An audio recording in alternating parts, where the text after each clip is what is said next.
नमस्कार, आप देख रहे हैं जवाब तो देना पड़ेगा और आपके साथ में विजेंद्र सोलंकी। सबसे पहले फर्स्ट इंडिया परिवार की तरफ से टाटा सन्स के छठे चेयरमैन साइरस मिस्त्री को श्रद्धांजलि और उनके परिवार के लिए संवेदनाएं व्यक्त करते हैं। बात आज के मुद्दे की। दरअसल जिस तरीके से महंगाई पर हल्ला बोला गया, वो भी दिल्ली के रामलीला मैदान से मोदी सरकार को घेरा गया और पार्टी को फिर से मजबूती से खड़ा करने की कोशिश की गई। इस दौरान जगह जगह राहुल गांधी के होर्डिंग्स लगे, राहुल गांधी जिंदाबाद के नारे लगे और राहुल गांधी को अध्यक्ष बनाने की मांग उठी। वहीं राहुल गांधी के अलावा जिनका भाषण और भाषण के लिए पोजीशन चर्चा का विषय रही, वो है राजस्थान के मुख्यमंत्री अशोक गहलोत, जो राहुल गांधी के अलावा मुख्य वक्ता थे। इसका संदेश क्या है और क्या इस रैली के जरिए जो संदेश कांग्रेस पार्टी को देना चाहते थे, क्या वो कांग्रेस देती सफल न आई? जो संदेश जनता को देना चाहती थी, क्या वो जनता तक पहुंचा पाई? जो संदेश केंद्र की मोदी सरकार को देना चाहती थी, क्या वो देने में सफल हो पाई? आज बात इसी मुद्दे पर।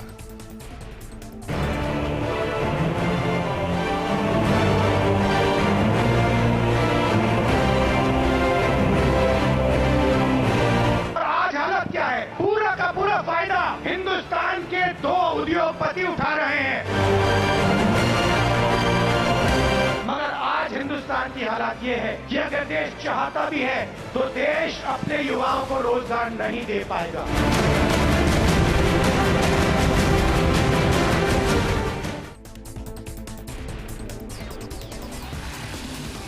तो महंगाई पर हल्ला बोला गया, लेकिन सवाल यह कि क्या जो संदेश देना चाहती थी उसमें कांग्रेस सफल हो पाई और क्या वाकई में जनता जिस पर महंगाई का सीधा असर हो रहा है, क्या वाकई में वो इसको मानने को तैयार कि कांग्रेस उनके हित में महंगाई के खिलाफ केंद्र सरकार पर हमला बोल रही है और वो कांग्रेस के साथ क्या वाकई में जुड़ना चाहती है?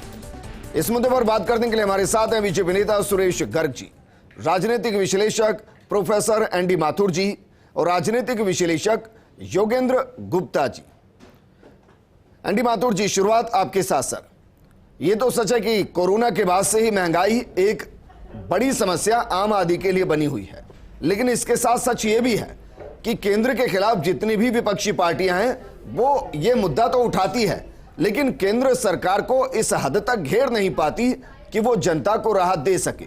तो सवाल ये, क्या वाकई में केंद्र सरकार राहत देने की पोजीशन में है या फिर राहत पहले से मिली हुई है और इसीलिए जनता केंद्र सरकार के साथ है?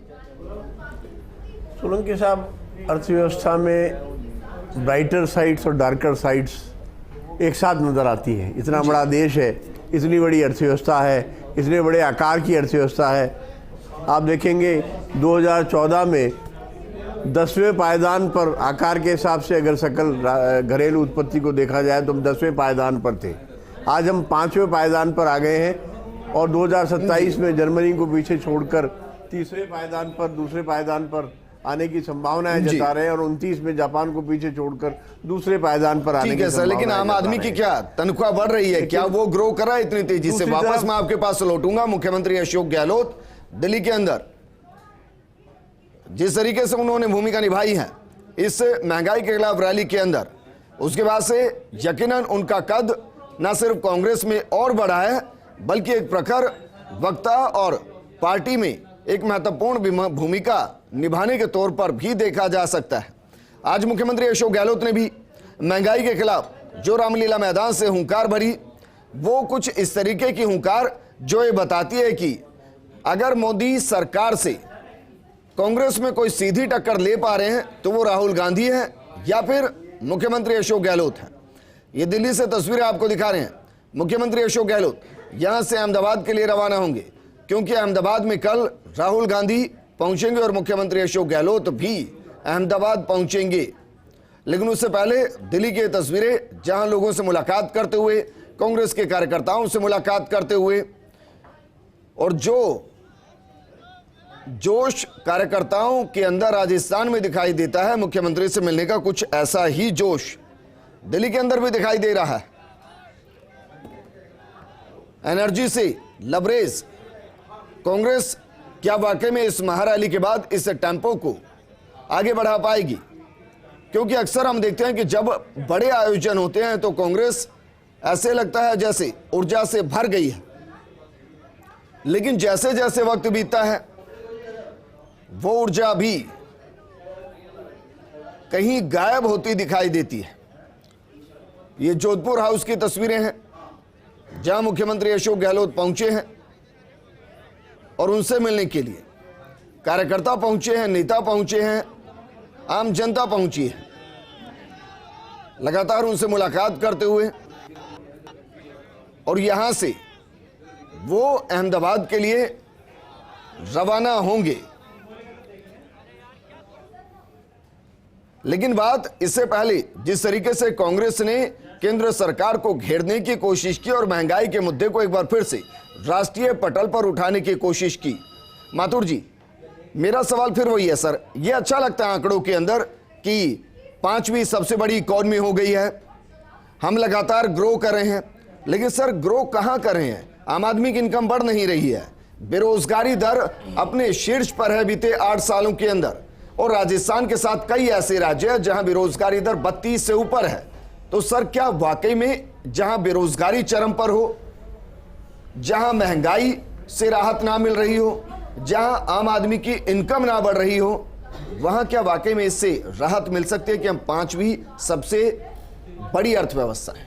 हाँ, मैं इसी बात को आगे बढ़ा रहा था कि जो ब्राइटर साइड है वो है ग्रोथ रेट, जो ब्राइटर साइड है वो हमारी जीडीपी, लेकिन जो डार्कर साइड है उनमें 2 इंपॉर्टेंट बातें जो आपने भी जिनको हाईलाइट किया है, एक एम्प्लॉयमेंट अनएम्प्लॉयमेंट का एरिया है और दूसरा महंगाई का एरिया है जी। तो हम कुछ तरफ आगे बढ़ रहे हैं और कुछ तरफ हम आगे धीरे धीरे प्रयास कर रहे हैं बढ़ने का जी। तो इन्फ्लेशन के क्षेत्र में हमने मॉनेटरी टाइटनिंग की है, फिस्कल टाइटनिंग भी की है, क्योंकि फ्रीबीज को कम करने का काम कर रहे हैं, लेकिन इसके बावजूद महंगाई बढ़ रही है।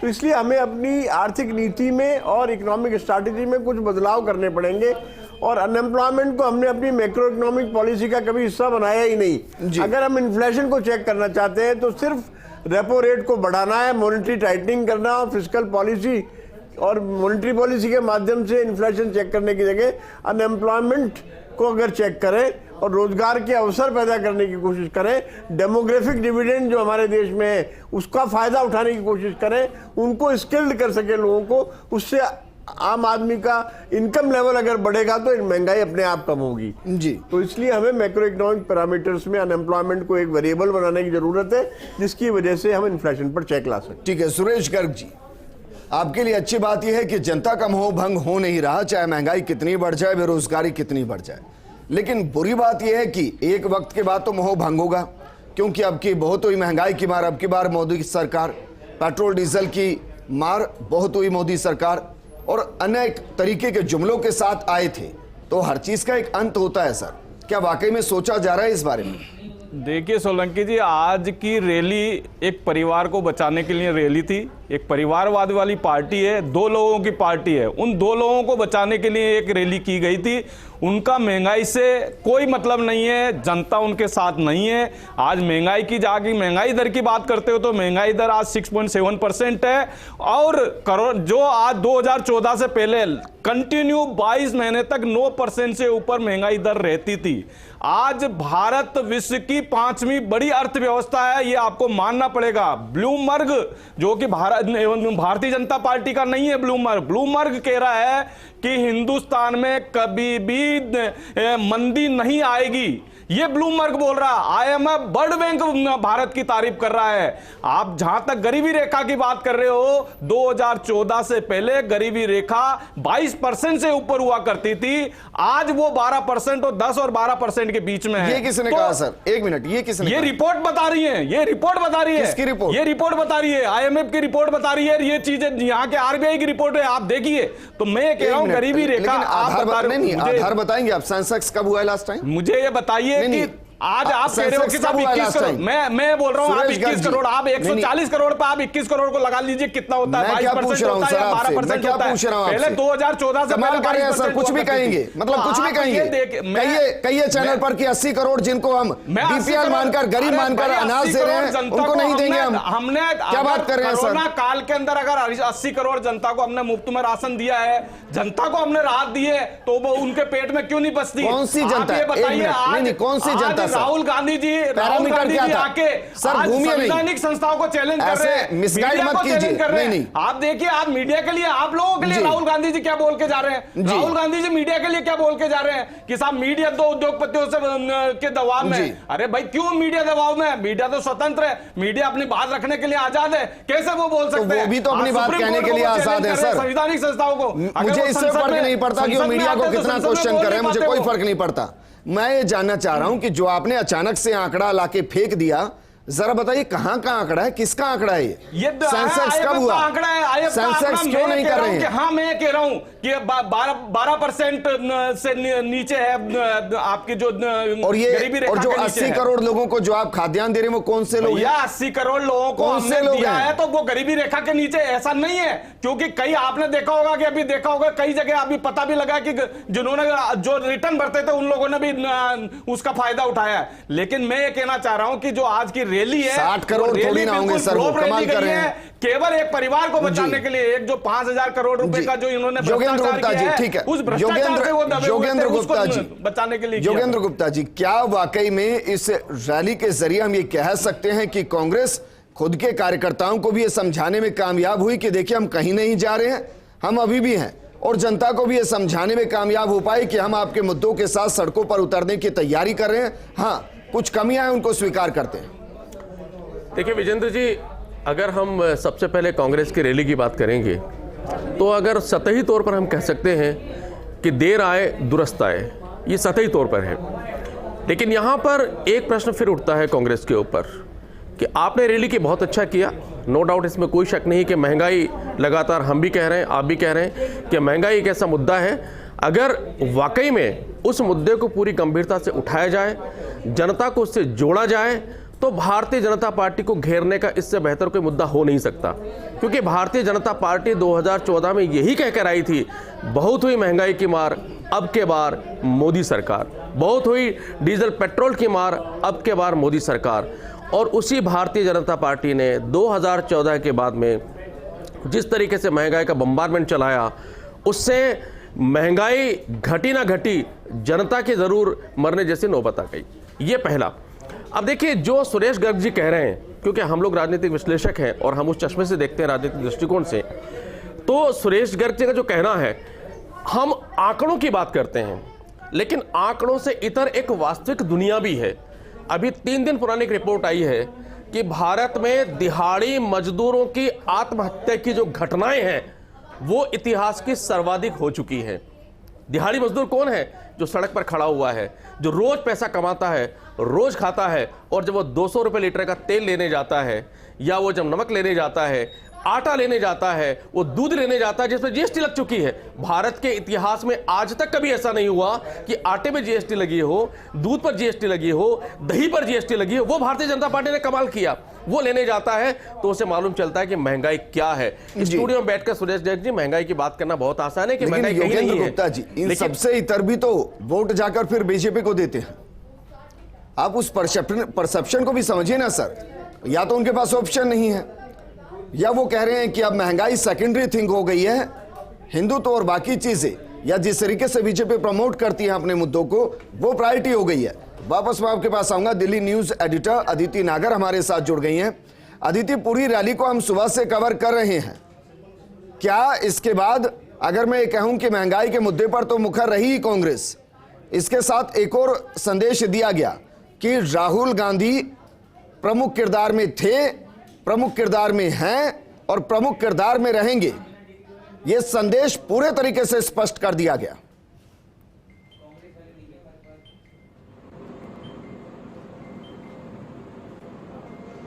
देखिए, ये जो रैली है, या इस रैली में मोदी सरकार, अडानी, अंबानी, मीडिया, सबको अटैक किया गया, महंगाई पे बात की गई और कहा कि मोदी है तो महंगाई है। तो इन सारी बातों में 2 बातें हैं अगर हम बीजेपी कांग्रेस की देखें। एक तो है कि कार्यकर्ता क्या है कि जब भारतीय जनता पार्टी सरकार आई थी तो उन्होंने भी महंगाई, पेट्रोल, डीजल, जैसे अभी जिनसे आप बात कर रहे थे वो कह रहे थे, सच है, क्योंकि सरकार कभी भी कोई जाती है तो जनहित वाले मुद्दे, जनता से जुड़े मुद्दे, चाहे किसान है जिन्होंने सरकारें गिराई हैं, महंगाई है जिसकी वजह से लोगों का परसेप्शन बदलता है, जो हुआ 2014 में मोदी सरकार आई। इसलिए अब अगर आपको इस सरकार को बैकफुट पे लाना है, 2024 तक तो बहुत ज्यादा मुमकिन नहीं लगता, लेकिन शुरू करनी है वो बात, तो सबसे बड़ा मुद्दा है कि आप ये बताएं कि जनता के साथ धोखा हुआ है, जो कि राहुल गांधी कर रहे हैं। लेकिन इससे एक बड़ी बात है, चाहे कोई राज्य हो चाहे देश हो, सरकार जब कोई भी पार्टी जब सत्ता में आती है तो उसके सबसे बड़े भागीदारी होते हैं कार्यकर्ता। जब कार्यकर्ता मोबिलाइज होते हैं, कार्यकर्ता मोटिवेटेड होते हैं और वो अपने हर एक जगह पर अपने लीडर की बात कहते हैं, अपने लीडर की नारेबाजी करते हैं, तब जाके सरकार आती है, जो कि 2014 में, 13 में देखने को मिला, फिर 19 में देखने को मिला। तो कांग्रेस के पास जो सबसे बड़ी चुनौती है, जनता को तो विश्वास दिलाना ही है कि भैया आप जिस सरकार पर विश्वास कर रहे हैं वो नहीं कर पाई जो कहती थी, लेकिन सबसे पहले अपने कार्यकर्ताओं को इस बात का विश्वास दिलाना है, जैसा विजेंद्र आप कह रहे हैं कि हम हैं, हम खत्म नहीं हुए। चाहे गुलाम नबी से लेकर सारे युवा से लेकर हमको गाली दे, चिट्ठी लिखे, छोड़कर चले जाएं, लेकिन हम हैं। तो आज जब जो संख्या दिखी या जो तस्वीर दिखी, तो कहीं ना कहीं ये मनोबल राहुल गांधी का भी बड़ा होगा कि अभी भी कार्यकर्ताओं का मेरे पे और मेरी पार्टी पे विश्वास है। राहुल गांधी अध्यक्ष इसलिए नहीं बन रहे हैं कि उनकी अपनी एक आइडियोलॉजी है कि मेरे पे पूरी पार्टी कुछ थोपे, मैं नहीं चाहता। जैसे धर्म की बात करें, राहुल गांधी अपने आप को एक लिबरल आदमी मानते हैं कि वो सड़क पर चल रहे हैं, वो कहीं गए हैं और वहां पे उनको एक तरफ मंदिर दिखा, वो मंदिर चले गए, एक तरफ मस्जिद दिखा, वो वहां पे जाके कुछ खाने लग गए, बैठ गए, दर्शन कर रहे हैं। तो पर पार्टी उनसे कहेगी कि अभी नीड ऑफ द आवर है कि आप मंदिर ही जाए। तो राहुल गांधी का ये मानना है, उनके जुड़े लोगों ने ये समझाया है कि वो पार्टी के द्वारा कही गई बातें को थोपना नहीं चाहते, और यही वजह। और दूसरी बड़ी बात है कि जिस पार्टी को वो लीड करना चाहते हैं वो पार्टी इस आइडियोलॉजी के लिए, हालांकि इसके ऊपर बहुत बहस हो सकती है कि राहुल गांधी को इस पार्टी को वैसा बनाना होगा, तमाम चीजें हैं, लेकिन आज जो हुआ, राहुल गांधी ने मीडिया, अडानी, अंबानी, तमाम लोगों को बैकफुट पे लाए, लैश आउट किया, लेकिन उन कार्यकर्ताओं को विश्वास दिलाया कि हम हैं और हम सब एक हैं। और अब जो भारत जोड़ो, और सबसे बड़ी बात उन्होंने फिर कहा कि मैं आपकी ईडी से डरता नहीं मोदी जी, चाहे आप 5 घंटे बुलाएं, 50 घंटे और कितने और उन्होंने बातें कही। तो कहीं ना कहीं उन्होंने अपनी इस कॉन्फिडेंस के साथ कार्यकर्ताओं को जरूर ये मैसेज दिया है कि अपना मनोबल तोड़ने की जरूरत नहीं है, घर बैठने की जरूरत नहीं है, अगर हम लगेंगे काम पे तो। लेकिन अदिति, समस्या है ना कि वो कॉन्फिडेंस के साथ बतौर अध्यक्ष संबोधित तो सबको करते हैं, लेकिन कॉन्फिडेंस के साथ ये नहीं कहते कि हाँ मैं ही तुम्हारा अध्यक्ष हूं। अरुण शर्मा जी, क्या ये बड़ा कंफ्यूजन नहीं है? देखिए, सबसे पहले तो मैं अभी हमारे बीजेपी के साथी को सुन रहा था। विजेंद्र, समस्या सबसे बड़ी ये है, आप बड़ी से बड़ी समस्या सुलझा सकते हैं अगर आपको समस्या दिखती हो। भारतीय जनता पार्टी की सरकार की ये कमाल की चुनौती है कि उनको समस्याएं दिखती नहीं हैं। वो तो खुद अभी आपको बता ही रहे थे, लेकिन ये सरकार भी लोकसभा के पटल पे और लगातार कह रही है महंगाई जैसी कोई बात है ही नहीं देश में। इससे बड़ा झूठ कोई हो नहीं सकता। उस गरीब के साथ ये मजाक है जो आज की तारीख में बिल्कुल अनाथ महसूस करता है, अपने आप को पिस रहा है महंगाई में। अरुण शर्मा जी, ये तो बिल्कुल आप जो कह रहे हो सच है, लेकिन मुझे बताइए ना, कोई भी जंग क्या बिना सेनापति के लड़ सकते हैं?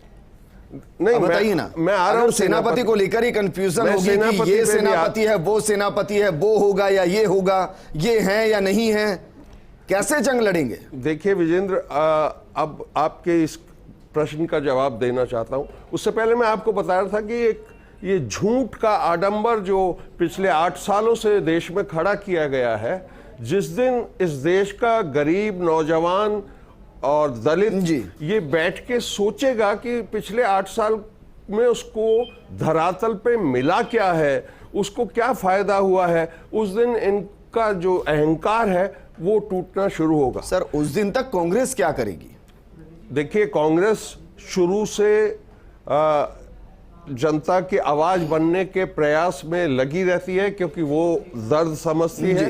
रही बात आपके अध्यक्ष कौन होगा, कुछ दिन पहले तक ये इल्जाम था कि हमारे यहाँ आंतरिक लोकतंत्र नहीं है। अब जब एक चुनाव की प्रक्रिया, जो कि आज मैं बहुत विश्वास के साथ कह सकता हूं कि बाकी दलों में छुट्टी पे है वो, जी। कोई लेकिन सवाल नहीं उठाता अच्छा, है। मैं आपसे एक सवाल पूछना करूं चाहता सीधा हूं अरुण कि शर्मा जी, अमित शाह और आज डड्डा साहब अरुण क्या शर्मा किसी जी, चुनाव में लड़के चलिए मैं जीते? आपसे सवाल ये भी करता हूं नॉमिनेटेड सर। है। हो सकता है कि आपने ध्यान दिया नहीं हो। जी। मुझे बताइए, रामलीला मैदान के अंदर जितने भी होर्डिंग पोस्टर्स लगे थे, आज राष्ट्रीय अध्यक्ष कौन है कांग्रेस की?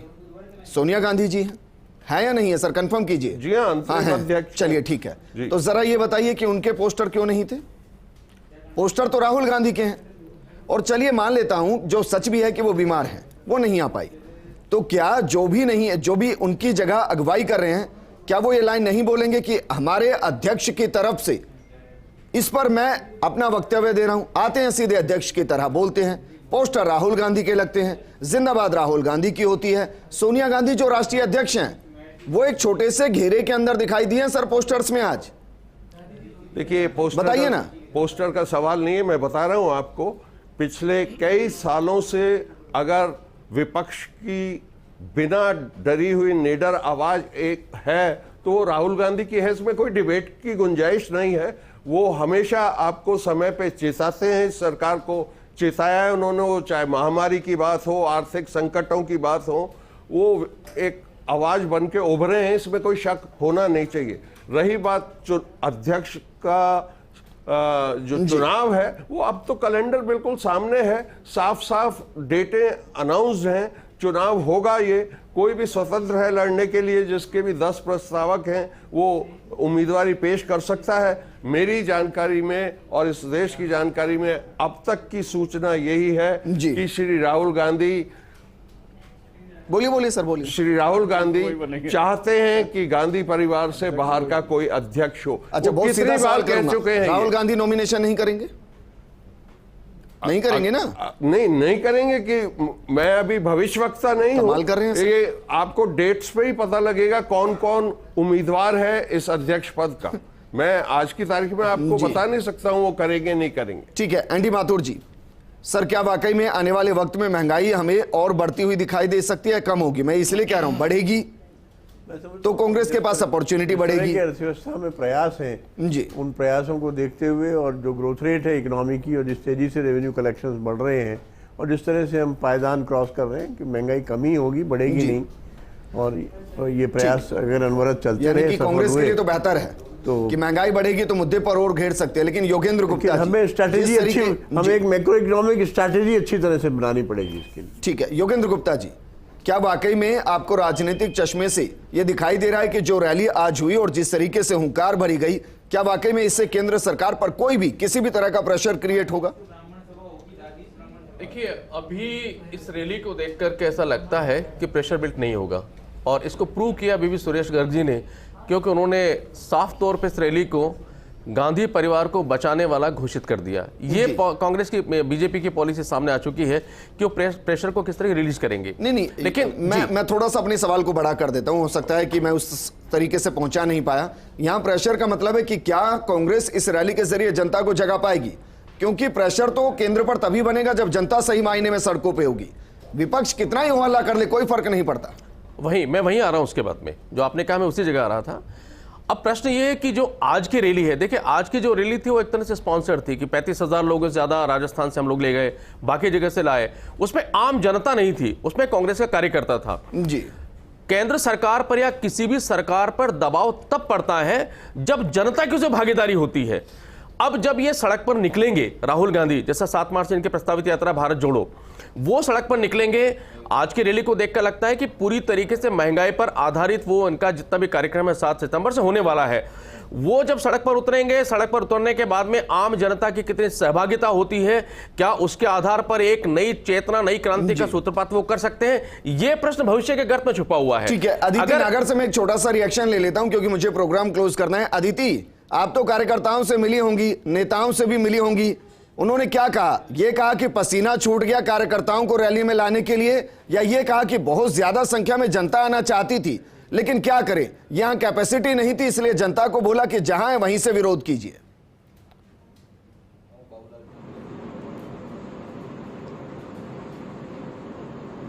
सच मायने में अगर आपकी बात का जवाब देना हो तो कार्यकर्ता जहां कहीं हो वहां पे दिल्ली आके 1000 किलोमीटर दूर भी आने को तैयार है, लेकिन आज भी सभी जनता का एक ही सवाल था, सभी जो कार्यकर्ता का एक ही सवाल था कि अगले 1 महीने में हमारा अध्यक्ष राहुल गांधी होंगे या नहीं होंगे। तो वो मेहनत करने को तैयार है। कार्यकर्ता रीढ़ की हड्डी है, कार्यकर्ता मेहनत करता है, करना चाहता है। कन्याकुमारी से वो 3-3 दिन चल के यहाँ पर आने को भी तैयार है, आए भी हैं। लेकिन उनका सवाल अभी भी यही था कि हमारे नेता राहुल गांधी होंगे या नहीं होंगे, जैसा इस पूरे डिबेट का डिस्कशन रहा। हालांकि वो खुश थे क्योंकि उन्होंने अपने जिस कहते हैं कि महबूब नेता को इतने करीब से देखा, पास से देखा, सुनने का मौका मिला और उनके मन में छोटी सी ही सही पर इस बात की उम्मीद जागी कि अगर ऐसी रैलियां 2024 से पहले कई होती रही, राहुल गांधी सड़क पे निकले तो शायद हमारी पार्टी जो अभी टूटती नजर आ रही है वो एक बार फिर खड़ी हो जाएगी। लेकिन सवाल जो करते हो था ना सिर्फ कार्यकर्ताओं का, उनसे सीनियर नेताओं का और सबसे सीनियर नेताओं का, जिसमें मल्लिकार्जुन खड़गे भी आते हैं, उनका भी यही सवाल था कि क्या राहुल गांधी अभी भी मान जाएंगे अंत वक्त पे या नहीं। ठीक है, सड़कों पर तो वो निकलेंगे, लेकिन सवाल यह कि घोषित सेनापति के तौर पर निकलेंगे या घोषित सेनापति के तौर पर निकलेंगे। अगुवाई तो देर सवेर उन्हीं को करनी है, लेकिन अभी किसको अपने सामने रखेंगे मुखौटे की तरह, खुद ही चेहरा बनकर आएंगे। कांग्रेस भी ये जानना चाहती है, बाकी भी। सुरेश जी, एक लाइन में जवाब दीजिए सर। बहुत लंबा टाइम हो गया है बहस करते हुए इन चीजों को लेकर, कोई रिलैक्सेशन के मूड में है या नहीं है? क्या बात कर रहे हो? आज पूरे विश्व के परिप्रेक्ष्य में देखे जाए तो हिंदुस्तान बस सेफ है। आज पड़ोसी देशों को देख लो, वहां पे महंगाई दर क्या है। पूरे विश्व के अंदर आज अगर टर्की के अंदर देख लो 80% महंगाई दर है, ब्रिटेन के अंदर देख लो 10.5% है, अमेरिका के अंदर देख लो 9.5% है, आज हिंदुस्तान में 6.7% है। ये मोदी जी के विश्वास की वजह से, आरबीआई की वजह से ये चीज है। रघुराजन जी तो इनके गवर्नर थे ना, रघुनाथन जी तो इनके गवर्नर थे ना, वो भी तारीफ कर रहे हैं कि आरबीआई बहुत अच्छा काम कर रही है। मैं वाइंड अप करता हूं, ये कह दीजिए महंगाई नहीं है, ये कह दीजिए प्लीज। मैं कह रहा हूं ना कि महंगाई पर कंट्रोल किया जा रहा है भाई। बोलिए ना महंगाई नहीं है कि पूरे सर, बोलिए ना महंगाई नहीं है। मैं कह रहा हूं पूरे विश्व, बोलिए ना महंगाई नहीं है। पूरे विश्व को आप देख लीजिए सर, महंगाई नहीं है, बोलिए ना। पाकिस्तान को देख लीजिए, सुरेश गर्ग जी बोलिए ना महंगाई नहीं है। नेपाल, शुक्रिया हमारे साथ जुड़ने के लिए। देखिए, वो ये जरूर कहेंगे कि हमारे यहाँ बाकियों से अच्छे हालात, लेकिन ये नहीं कहेंगे कि महंगाई नहीं है। जब हम कहेंगे महंगाई को कंट्रोल कीजिए तो कहेंगे कि देखिए विश्व का मानचित्र। शुक्रिया हमारे साथ जुड़ने के लिए, शुक्रिया हमारे साथ जुड़ने के लिए। महंगाई है, दिखती भी है, जनता को भी दिखती है, लेकिन सवाल आज यही था कि क्या इन रैलियों के जरिए वाकई में जनता में विश्वास कायम किया जा सकता है कि हम आपके साथ खड़े हैं, आप सड़कों पर उतरिए और अगर आपके साथ नाइंसाफी हो रही है तो उसके खिलाफ आवाज उठाइए। क्योंकि इसी रामलीला मैदान से रामधारी दिनकर ने पढ़ा था, सिंहासन खाली करो जनता आती है। नमस्कार।